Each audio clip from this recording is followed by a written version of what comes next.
Alex Gonzaga. Itinuturing ng mga anak sina Zevi at Polly.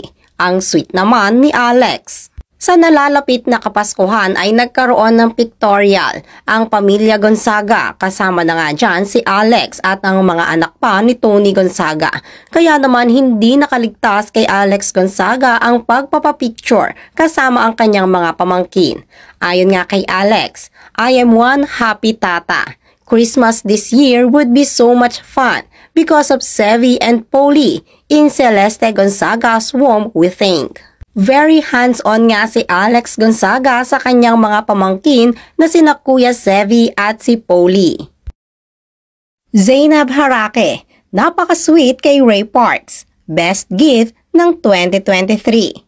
Bago nga ang Kapaskuhan ay nag-travel si Zainab Harake kasama ang kanyang boyfriend na si Ray Parks at sa kanyang social media, particular na sa kanyang Instagram post. Ibinahagi ni Zainab ang kanilang mga photos ng magkasama para nga ito sa nalalapit na Kapaskuhan.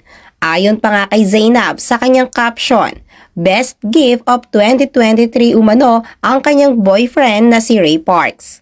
Dahil dito ay napakarami nga nilang fans ang kinilig at nagkomento at umani rin ng maraming likes.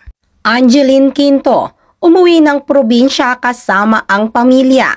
Sumakay ng motor, enjoy.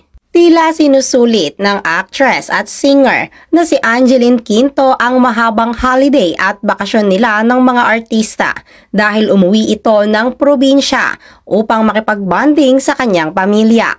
Masayang ibinahagi ni Angeline Quinto sa kanyang social media ang kanilang mga bonding at ang kanilang pagsakay sa isang motor. Maging ang kanilang mga bisita sa araw ng kanyang pag-uwi ay kanya ring ibinahagi sa kanyang social media at kitang-kita nga ang saya dito.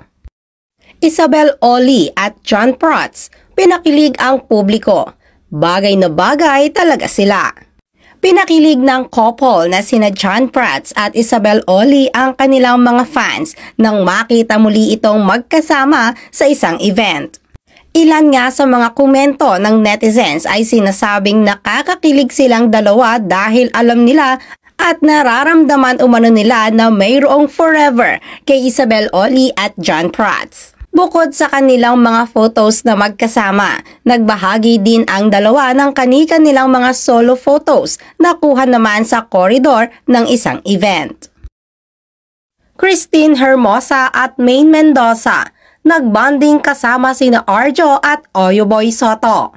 Tila napuno ang IG story ngayon ng actress at celebrity mom na si Christine Hermosa dahil bukod sa bonding ng kanyang pamilya ay ibinahagi din ni Christine Hermosa ang kanilang mga larawan kasama si Maine Mendoza. At syempre, present din doon ang kanyang asawa na si Oyoboy Soto at makikita rin sa kanilang group photo ang isa pa nilang kaibigan. Naroon din at present, sinamahan din ni Arjo Ataide ang kanyang wife na si Maine Mendoza upang makipag-bonding kina Christine at Oyo.